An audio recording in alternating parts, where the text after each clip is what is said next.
Welcome to Get the Intel, presented by VAs for Construction. This podcast is your go-to for straightforward advice and stories from the construction industry. Join us as we talk with contractors who share their experiences and experts who offer practical tools and techniques to help your business run smoother. Whether you're looking to solve a problem or simply seeking inspiration, we're here to help you manage your work and enjoy life. Tune in for insights that matter to you. Hello, Chad Gill here. I am the host of the Get the Intel podcast, where I talk with leaders in contracting, management, and really anyone helping us do business better. This episode is brought to you by VAs for Construction. VAs for Construction provides tailored support personnel for construction contractors. So whether it says project admins, estimating support, or executive assistants, leveraging remote personnel can keep your team doing what they love while getting the data that you need. So visit us at construction.com and see how we can free up some capacity within your team. So joining me today is Tiffany Slowinski, a seasoned entrepreneur and co-owner of 3 successful franchises alongside her husband, Jake. As a mother of 4 spirited daughters, Tiffany finds inspiration in both her family life and professional career. With a background as a former vice president of sales for a national franchise, Tiffany possesses expertise in optimizing work culture and driving tangible results. Leveraging her master's degree in psychology from Columbia University, Tiffany integrates tools like Culture Index to enhance team dynamics, productivity, and she has a unique approach that focuses on cultivating a positive, productive workplace environment with a particular emphasis on hiring, retaining, and empowering top performers, which I know we're all trying to do. So Tiffany, thank you, fellow parent of 4, although I only have 2 daughters, so not quite as much drama. Not perhaps as cool as I am now. Yeah, you don't have as much broken stuff as I do, but you have more broken hearts, but not as much broken furniture, probably. Well, my girls can be pretty rough on things too. So Absolutely. Yeah. It's like, well, that's fantastic. So 3 different companies, all like working alongside your husband and that kind of thing. I mean, that's gotta be, if 4 kids isn't enough stress in your life, I would imagine 3 companies with your spouse would be even more. yeah, it can be. I try to have good perspective on it. I'm blessed and Yes. lucky and sometimes stressed. Yes, absolutely. I think regardless of who you work with, that's the case. But yeah, it's so how old are your girls? So my oldest is 15, then 13, 11, and 7. Oh, wow. Yeah. So I have a 22-year-old son, 20-year-old daughter, 18-year-old daughter, and a 16-year-old son. So our last 2 are now in college. We are empty nest for 6 days now, and it's been fantastic. Your 16-year-old is in college? I'm sorry, he's 18. I'm sorry, I can't even run. They're 18, 20, 22, and 24. Oh my gosh. I was like, wow, you got like a real smart one on here. Yeah, he thinks so. Yeah, he was, we were trying to get rid of him at 16, but no, his mom really loves him. So I think we're seeing him quite a bit. But no, it's good. We have one at Clemson and one at Penn State because they were trying to make it as expensive as possible, I think. I went to Rutgers in-state tuition here. That's where I met my husband. Yeah, I tried to tell them there were good schools in Virginia, but they didn't seem to believe me. Yeah, I'm jealous of them. Both schools, awesome places. So you talk about using multiple tools in your introduction, like Culture Index. I personally have used Culture Index inside of 2 companies. I'm enamored with it. I think it's fantastic. What other stuff do you do when you're talking about culture and those kind of things? Yeah. So kind of my background with Culture Index is I started off as a client first. So I was on the user end and became fascinated with it. I think my background in psychology, I was a counselor for a number of years. And now I feel at times like I'm a counselor for businesses and leaders. And it just gives this tool that I can see things now in data points that I couldn't pick up on just from talking to people. And sometimes I'm amazed when I survey people that I know really well, because when it's a stranger, it's one thing. I just go straight to the data and I'll read it off to them and they're like, you're right, got it. But I've gone back and read profiles to basically almost everybody I know. And it shocks me sometimes, people who I know very well, and I'll doubt it. I'll go, maybe the survey's wrong this time. I don't know. This doesn't sound like the person I know. And when I go through the data points with them, they're like, yeah, that's me. And I'm like, how did I not pick up on this? I've known you for 30 years and I did not know this about you. So it's crazy how much we could, first off, mask ourselves, and not necessarily in a trying to be deceptive way. It's just how we present ourselves, but without really knowing the behind the scenes of somebody. It's one of those things, like, I know Culture Index talks about, who you are, and maybe I'm not using the right word, so definitely correct me here, who you are kind of innately attuned to be, and then who you feel like you're supposed to be at your occupation, whatever it is.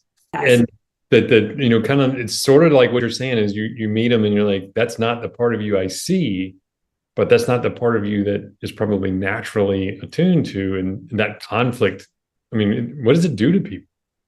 We can all modify to a degree. I'm extremely low patience, which anybody who meets me would not be surprised, because my patience is so low. It's a very obvious trait in mine. I'm talking like bottom 1-2% of the population in patience. I go to a grocery store, there's a poor old lady in the aisle, and I'm like ready to mow her down if she doesn't move over fast enough. I'm like, I got things to do, right? So I purposely try to modify that down a little, because I move so fast. I drive people, but I could push them away too with like the speed that I'm doing things. So that's something I purposely try to slow down a bit. Now, me modifying it still means I have very little patience, but it's maybe not as extreme as trying to mow over a poor old lady who happens to be in my path, right? But I will never get all the way to super patient. That just would absolutely, that trait is so strong in me, be near impossible for me to do. And so an example I use sometimes, are you righty or lefty, Chad? I'm right-handed. Right, okay. Just take a wild guess. This doesn't have to be right. How many times in a minute do you think you could write your name with your right hand? I don't know, 40. 40, okay. Now, if you were to take that pen and you put it in your left hand, how many times in a minute do you think you could write your name? 4. But you could do it. If you were to break your arm and you had to sign documents, you could pick up your pen and you could write your name. So we can modify, right? We can do something that's not natural to us, but the productivity goes down. I'm going to say the quality is probably going to go down. It might look like a 5-year-old wrote your name. It's stressful. You're focusing on forming the letters. And now say you were in that cast for a few months and you had to start getting used to it. You'd probably get a little quicker, a little better, a little neater. You'd be able to do that, but you would never be as good as if you were writing with your right hand, or it might take very many years of practice before you can get even close to as good. That's what it's like when somebody is in the wrong position for them and they have to modify their traits. I'm a very low detail person. You've discussed with me, you are as well. I can do detail work for periods of time, but if I have to sit in front of a spreadsheet for 8 hours a day, I'm going to be stressed. I'm going to be miserable. And I'll do it, but I'll never do it as well as somebody who's high detail, attention oriented, and naturally possesses the skills to do that. So funny, we did this, we went through Culture Index in our contracting company, and you got the profiles, and you're a little bit dangerous now because you think you know how to read them. You got some profiles, and you got this tool. It's, I'm a mechanical engineer, so I'm thrilled because now I know how to do the soft sciences that I made fun of all of college. I mean, I went through abnormal psych to find out I had all of those diseases. You're like, oh no, which I guess everybody does a little bit.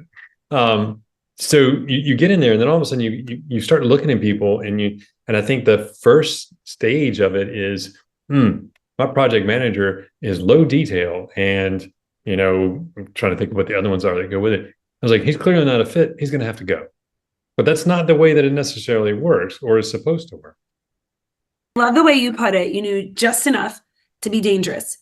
So that's really kind of where I come in the process, because it can become easy to villainize people based off of their traits, like you're this or you're that. And there's a spectrum to people. And we don't all just because you're detailed, not every detailed person behaves exactly the same way and has all the other same traits to the same degree. So what I help companies do is first understand their teams. I come from a place of we work with who we have. My goal is to not come in and clean house. Now, are there times that maybe that's the result, what happens, and it's for the best because it's clearly a mismatch? Sure. But my goal, first and foremost, is to help you understand who you have. Now, how can you adjust to work with them? How can they better understand themselves, understand you? Are we speaking the same language here? A high detailed person might send an email and it's like 4 pages long and low detail chads, like, please, like, can you give me like 3 bullet points or I'm not going to read this. And you don't realize for years this has been going on and you've really not been reading their emails and they're frustrated that you don't seem to know anything they've said to you, right? Because you're not speaking the same language, you're not communicating the same way. So first and foremost, it's about understanding who you have so we can work with them. Maybe there's some slight adjustments. Maybe not every fit is perfect. Maybe we got to massage some of these positions. So I say we work with who we have, but then we also hire better. So now as new people are coming in, we can figure out the prototype for who's going to fit well in this position that might not need years of learning to get to the point that can walk in very quickly and do it. So no, I like to say we don't villainize profiles. There's no wrong people, just right people, right seats, and always be careful before you just take something and decide, well, based off of this, I'm going to get rid of 75% of my staff. Like, that's not realistic. This is how even the most accurate of things are not 100%. So there are outliers. People can outperform their profile. They can outperform their talent. I mean, and they may not come through that way. So I don't think, like you're saying, it's not wise to, this is just a view of that person. It's not the view of the person. There's also mitigating factors too. We're not looking at everybody just in, a bubble. There was a company I was speaking with recently and they had their sales team. And I was shocked when they told me who their number one salesperson was. Their numbers were far exceeding everybody else. And it was just not a profile that I would have thought would typically do well in that role. And so I was like, oh, okay, tell me more about this. And we start digging in. And that person has been there for 20 years, has such a repeat book of business that no, they're not a hunter. They're not going out meeting all these new people all the time and bringing in business, but they've built such a referral business from being really good at customer service and taking care of clients for all these years that they're now number one. They were not number one 20 years ago, but over time through doing all these right things, they're a great valuable asset to that business. I would never say, let this person go. At the same time, I wouldn't try to emulate that profile and say, we should hire 10 more people just like that, because you don't got 20 years to get them up to speed. Yeah. And the odds of them being successful is lower. And it is a game of statistics or odds, like you said, because when you're hiring, you're just hiring people, or when you're managing. But I think it also works really well when you're trying to figure out, like, I learned about myself and I was like, oof, I got to put some guardrails in place. I got to let people know, look, I'm a bullet point person. I'm like, send me a bullet point, preferably 1 point. It's like, just a single bullet. But it's, get that. And then I have to have a buffer between me and other teams because I'm an outlet, I'm one of these ones that are, lots and lots of ideas. We both hear about them at the same time, and so we need to have those filters and stuff in place. I think another part of this is knowing how to work with, not only how I work with people, but how people can work with me. Well, it's good to be king. So if you're leading the company, do you want a team of people that you have to constantly modify your behavior in order for it to go well? Or would you ideally want to create a team around you where you get to be Chad and be you and work in the manner that you like to work? And it works. And they fall into place and it's easy and there's less conflict and you're not having to constantly modify yourself. Yeah, that's the dream. Is work supposed to be this hard? Is it really supposed to be this hard? And I think the answer is no. You're supposed to be able to build a team that works cohesively. And are you going to have bad days? For sure. But you should have more good days than bad days, especially relationship-wise. I mean, you spend more time there than you do anywhere else awake. So you shouldn't be running from it. well, you're a relationship guy. Some people don't really care if they're friends with their coworkers. Put me in a closet. Okay if they're doing their job. That's right. Yeah, put me in a closet with my spreadsheet. I'm good. Like, no problem. And trying to force those relationships. That's funny because that's a great point. It's like all of a sudden I want everybody around me to live the way I want to live, and that is a great travesty of a leader. Is and we try to explain to people, it's like, my assistant, she is phenomenal at details. But if you were asked her to go give an extemporaneous talk to 100 people this afternoon, she'd have a heart attack. Me, I'm like, absolutely. I'm used to giving extemporaneous talks because I never remember my notes. So what difference does it make? So it's like, I'm used to it. But finding that sweet spot of where you function best, I think is critical. Absolutely. So if you're talking to a team and you're talking to a commercial contractor, that's the people that we work with the most. And they're like, okay, I hear what you're saying. And I want to, I'm at a point now where I need to be able to make my job. I don't want to be in startup phase anymore. I want to start divvying up jobs based on the people that do things. So where do you start? And how does it, is this a long transition, an implementation, or what does it look like?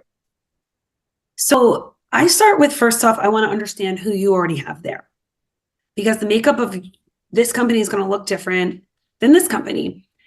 And I want to have a baseline of who is this team that they're going to be coming into, because that's going to help me guide you then in figuring out, we're going to go position by position. So as you're growing, all right, who do we need? What are the requirements of the role? And now sometimes in smaller companies, as they're growing, I love it that you have this virtual assistant company that can come in and fill in these roles for companies that might not be at the point yet that they're having this huge local staff, but you're filling that need for them, but you still want the right person to do that, right? And what are the traits innate to that role? And what are they spending the majority of their time doing? Again, sometimes at a little bit of a smaller company, they might wear more than one hat. They might have to be able to do more than one thing. Well, what's most important? Because if you're asking someone to be a virtual assistant and then also do some sales and then take care of this, where are they spending the majority of their time? What are the traits necessary? And then looking at the current team, who are they reporting to? Who do they have to be able to work with? That's going to shape how we work on this C-job survey that we use. So basically, it's a survey that helps figure out characteristics of who we're looking for. And then we create an avatar for this is the ideal person for this position. And we can survey for that before you even interview people. So it's part of the application process. And I like doing it first. Some people argue with me, oh, isn't that weird? I'm like, I don't know. People want a job. They tend to do what you ask. Is it legal? Are you allowed to? Because I know you can't do like some personality tests you can't do before you can interview. But is it? It is permitted because our validity rate is so high. It's like a 92%. It is legal in the hiring process to use this first. And what's nice is, say you get 50 applicants, you can see everybody's profile. And right from there, I say, all right, these ones look similar to what we're looking for, or these ones are, I need a high detail, analytical person. And this is the opposite. Like, I'm not even going to bring them in, because what happens is human nature takes over. So the second you start interviewing somebody, you will take my data and you will throw it in the garbage can if it doesn't agree with what you think in the moment, because people will persuade you. Socials are 3 times more likely to get hired than low socials because they're good with people. They dress well, they speak well, they present well, they know how to answer your questions. And it's very hard to go back to data when you have somebody sitting in front of you and you've decided you either like them or don't like them. And sometimes the opposite happens as well.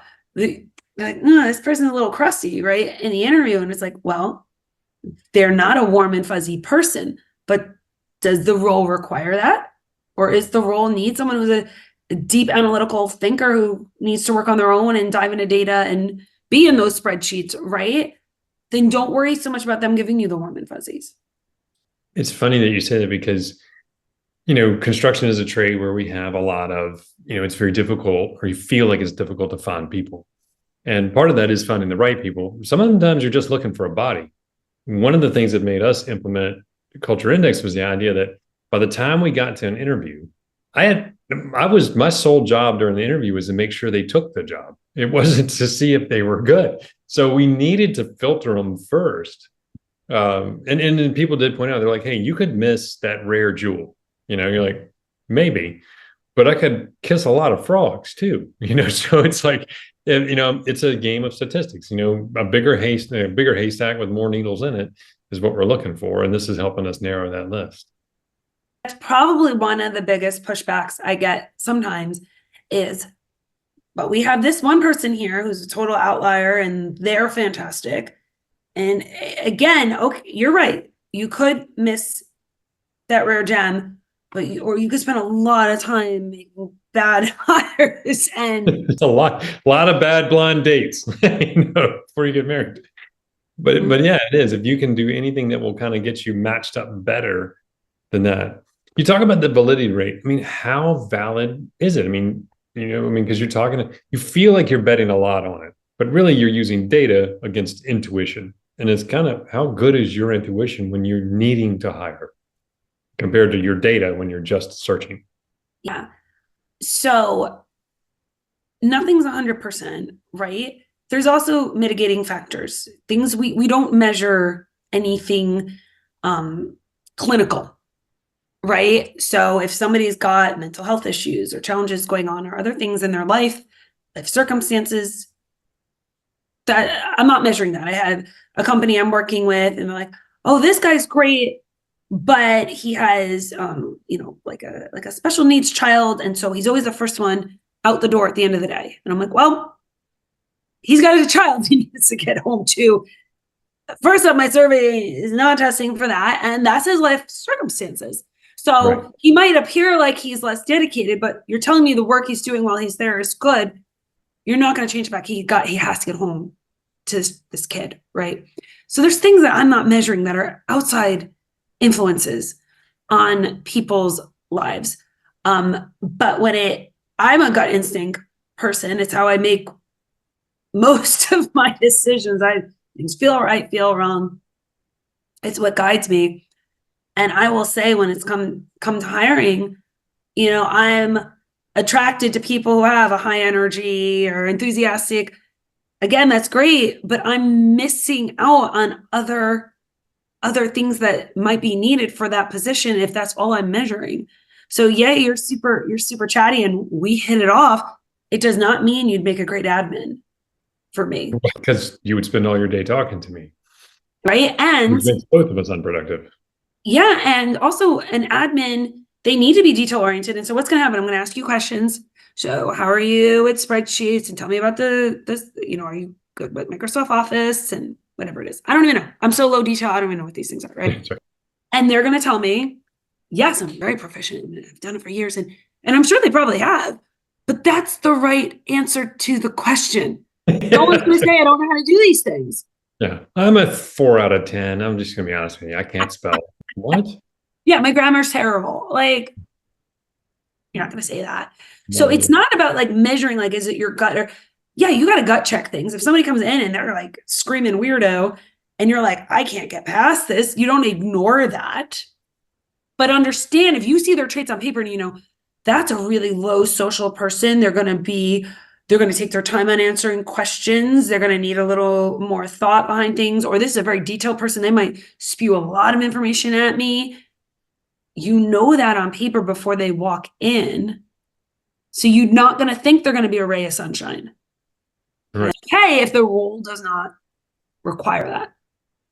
Yeah, and like what you're saying, this has nothing to do with their training. So it's like you could have the perfect profile for a bookkeeper, but have never had anything to do with bookkeeping.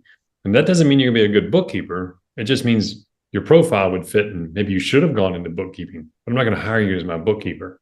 Exactly. But if bookkeeping candidates, one has a great sales profile and can really talk their way into anywhere and does bookkeeping. And the other one is like, you wouldn't want to get a beer with them, but you sure would want them to check your receipts. That's the person that person rises, that ranks the person higher. 100%. And that's such a great example there. I'm not saying throw out education and experience. If you want to be a doctor, yeah, you better go to med school. I don't really care what your profile is. If you haven't been to I've med never school, gone to med school, but I can fix your leg because this profile says I'd be a great I doctor. got a great profile of a doctor. It's like, come on. Yes. But make sure that it's as important as you think to the role. So sometimes we overemphasize training and knowledge because we think, oh, well, they've never done this before. This would take me forever to teach somebody. So you favor this person who comes in with the knowledge. But depending on what it is, yeah, med school, that's going to take you very many years. But a lot of other things, depending on the role, it's not knowledge that cannot be acquired fairly easily. So just be sure you're looking at that. And I'm not saying you just pick the person with no experience at all, but certain things can be taught a lot easier than trying to get somebody to fit in that's just a bad fit personality wise. It would make sense that you can teach those skills to a person who naturally leans that way better than you can. I mean, you're trying to put on a shoe that fits as opposed to one that doesn't. And so I would think that process would be faster. So an efficiency you would gain is in the training process or their onboarding, because you know exactly not only that they have that competency, or that I want to call it bent, but also you know how to convey information to them in a way that they take it in the best as well. Exactly. Yeah. So lots of benefits to it. And so, if you were to say, okay, you're listening to this podcast, you're like, that sounds really good. That's all great. I got to go frame a house now. What is the thing where I'm like, hey, okay, maybe this is something I should do? What's the indicative thing when you hear somebody go, oh, this person could really benefit from what I'm doing? What is the symptom or the thing that you hear them saying where they're like, I could totally, this person right here, I can change their life? It's funny, a little bit earlier, you were saying how you work with the trades and how oftentimes you're like, I need like a warm body in here. Like, oh, I can't find anybody good. I hear that a ton, and I work with contractors, and then it's, well, there's nobody available. And so what I say to that is, and isn't it really important to get this hire right? Because this is not so easy to replace these people all the time. And there's this misconception at certain level labor is just labor. And it's like, well, maybe part of the reason your turnover rate's so high is you're not getting people in here to begin with that are a fit. I'm working with a delivery company. And I said to the owner, after going through the profiles, I said, how long would you last working on the trucks? And he's like, well, I could do it. And I do fill in sometimes. I'm like, yeah. But how long would you last day in, day out, going to those trucks and filling them and delivering? He's like, no, I wouldn't. Right. And so when you look at that, it's like, who's meant to do that? And there's people who love it. It's satisfying to them doing their work, their trade, so who benefits from this? Really, things to look for. Anybody who's dealing with any sort of, turnover issues, they're losing people, there's conflict, or businesses really that are in a growth mode. They're growing. They're maybe bigger than they've ever been before. There's positions they now need that maybe they've not really filled before or not successfully filled before. I've never met anybody who calls themselves like the hiring guru, unless you're a recruiter. Yeah. But most business owners, that's not their core competency. Even if they like, and a lot of times they'll say to me, I thought I was going to be good at this. And it's like kind of humbling. Like, I stink at this. I've made so many mistakes. And I'm like, yeah, we all make these mistakes, because in an interview process, you just cannot get to the core of who somebody is. Yeah. Interviewing it's just not the best way to do things. I mean, if you lose a job because of your interview, that was a very bad interview. It's kind of like, it's just, you have to be bad at interviewing. And I'm trying to think back now if I've ever gotten to one and gone, man, that person's just prickly. And I think, I wonder if I missed it because, does my operations guy really need to be somebody that I want to hang out with? No, I want them to just get the job done. And maybe they need to be a little prickly for that. So, it does make sense. And the cost of a wrong hire, just the emotional burden of, oh, I hired them. And everybody, I sat in a room, I'm in a group called Entrepreneurs Organization, huge group. I'm a member too. Oh, I love it. So I'm in this group at Nerve, and there's like 400 people in the room. And so the guy says, raise your hand if you've ever fired somebody too fast. Not one hand goes up. And he's like, all right, raise your hand if you've ever held on to somebody longer than you should. And everybody's hand goes up. Some people, both hands go up and feet. And it's like, yeah, I mean, we do that all the time because we're like, oh, I can't fail this person or I can't do without this person. So a bad hire is expensive financially, emotionally, as a corporate structure. It's super painful. So, I mean, this is worth investing in, I think. Yeah. And it's exactly that. We like to think we can fix things. We want to give people the benefit of the doubt. Who wants to pay to train, onboard, bring somebody in and even after a few weeks, you're like, this isn't going so great. Well, I got to give them more time. Maybe they just haven't had enough of a chance.